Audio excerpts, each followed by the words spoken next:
नमस्कार दोस्तों, भारत इस साल G20 की मेजबानी कर रहा है। भारत में G20 समिट का सम्मेलन दिल्ली में होगा और यह दिल्ली के प्रगति मैदान के मंडप पे होगा। इसके लिए दिल्ली के साथ साथ भारत मंडप को भी सजाया गया है। इस सम्मेलन का आयोजन 9 और 10 सितंबर को होगा। इसमें कई राष्ट्राध्यक्ष और कई मेहमान देश हिस्सा लेंगे। अब बहुत से लोगों के दिमाग में एक क्वेश्चन क्लिक हो रहा होगा कि आखिर G20 है क्या? G20 का शुरुआत कब और क्यों हुआ? G20 की कार्य प्रणाली क्या है? इनमें कौन कौन से देश शामिल है? इससे रिलेटेड और भी सवाल आपके मन में उठ रहे होंगे, तो इन्हीं सब सवालों के जवाब आज इस वीडियो में मिलेंगे। पहले ये समझते हैं G20 क्या है। G20 में G का मतलब ग्रुप से है और 20 का मतलब 20 मीन्स 20 देशों से है या 20 सदस्यों से है। G20 में 19 देश और एक यूरोपियन यूनियन शामिल है। अब बात करते हैं इसके शुरू होने की। इसको थोड़ा बैक से समझते हैं। साल 1997 कुछ कारणों के वश थाईलैंड, इंडोनेशिया, दक्षिण कोरिया आदि देशों में आर्थिक संकट आया, जिसके बाद उनको विश्व बैंक द्वारा सहयोग दिया गया, जिससे इनकी आर्थिक व्यवस्था कुछ हद तक सही हुई, क्योंकि वित्तीय संकट के कारण इनकी अर्थव्यवस्था बहुत ज्यादा डगमगा गई थी। इसके बाद से ही ऐसा लगा कि ऐसा कोई ग्रुप होना चाहिए जो इस तरह के समय में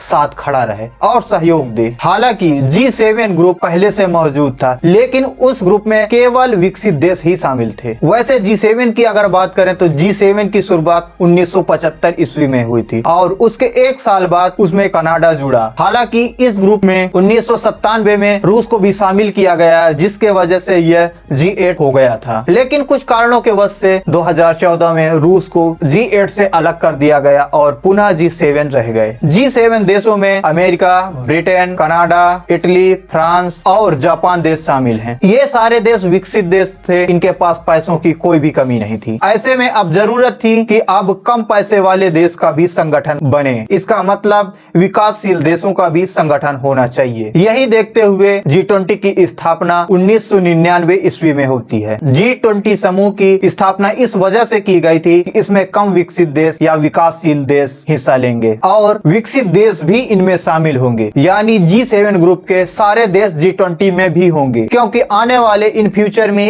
इन समूहों की जरूरत समझ में आने लगी थी। इसमें यह था कि यह मंच वैश्विक स्तर पर आर्थिक स्थिति को समझेगा और विश्व हित के लिए लाभदायक सिद्ध होगा। G20 का उद्देश्य था कि मध्यम आय वाले देश को शामिल करके वैश्विक वित्तीय स्थिरता को सुरक्षित करना, या हम इसको वैश्विक एजेंडा भी कह सकते। G20 के तहत विश्व की 2/3 से अधिक आबादी आती है और विश्व की GDP का 85% आ जाता है। अगर व्यापार की बात करें तो व्यापार का 75% पूरे विश्व का आ जाता है। अब यहाँ पर एक बात समझने वाली है, G7 ग्रुप एक यह अलग है और G20 ग्रुप यह अलग है। G20 में G7 के सारे देश शामिल हैं। अब G20 ग्रुप को 5 भागों में बांटा गया है। प्रत्येक भाग में 4 सदस्य देश हैं। यहाँ पर आप देख सकते हो भारत दूसरे भाग में आता है। G20 ग्रुप का कोई भी देश अध्यक्ष नहीं होता। यहाँ पर एक और बात है कि G20 शिखर सम्मेलन 2008 में पहली बार हुआ। उससे पहले सिर्फ सम्मेलन ही होते थे। G20 सम्मेलन में देश के वित्त मंत्री और गवर्नर मौजूद होते थे, लेकिन G20 शिखर सम्मेलन 2008 में पहली बार हुआ, क्योंकि 2007 से 2009 के बीच विश्व में आर्थिक स्थिति बहुत कमजोर थी, जिससे यह निष्कर्ष निकाला गया कि मध्य आय वाले देशों के ग्रुप को साथ बैठकर वैश्विक स्थिति के बारे में समझना चाहिए। उस समय G20 ग्रुप सबसे ज्यादा उपयोगी लगा और सबको बेहतर लगा। तब इसकी बैठक 2008 में अमेरिका के वाशिंगटन DC में बुलाई गई। उस समय वित्त मंत्री और गवर्नर के साथ साथ देश के राष्ट्रीय अध्यक्ष, प्रधानमंत्री और राष्ट्रपति को भी इनवाइट किया गया। उस साल का संचालक देश अमेरिका रहा। सबको लगा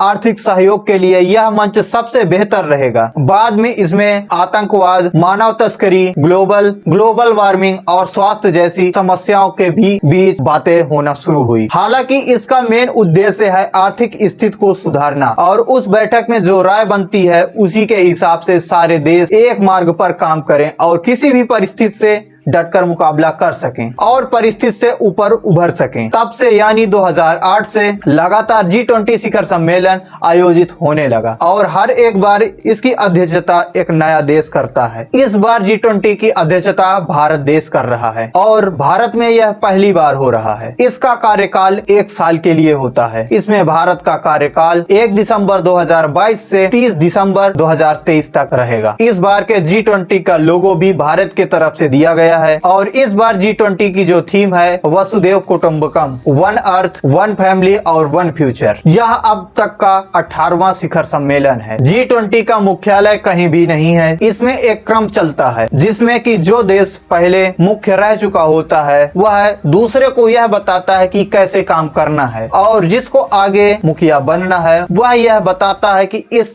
मुद्दे के हिसाब से काम करना चाहिए। यह ग्रुप ऐसे ही आगे बढ़ता रहता है। 2026 में यह पुनः रिपीट होने लगेगा क्योंकि सारे 20 देश अब तक इसके एक बार मुख्य अध्यक्ष बन चुके होंगे। आई होप आपको G20 से रिलेटेड सारी बातें समझ में आ गई होंगी। आई होप आपको यह वीडियो पूरी तरह से समझ में आ गई होगी। आप अपना समय इंटरटेनमेंट के साथ साथ नॉलेज में भी दें जिससे आप अपने देश और दुनिया के बारे में जान सकेंगे। हम आपसे मिलते हैं अगले रोचक और जानकारी भरे वीडियो में। तब तक के लिए जय हिंद दोस्तों।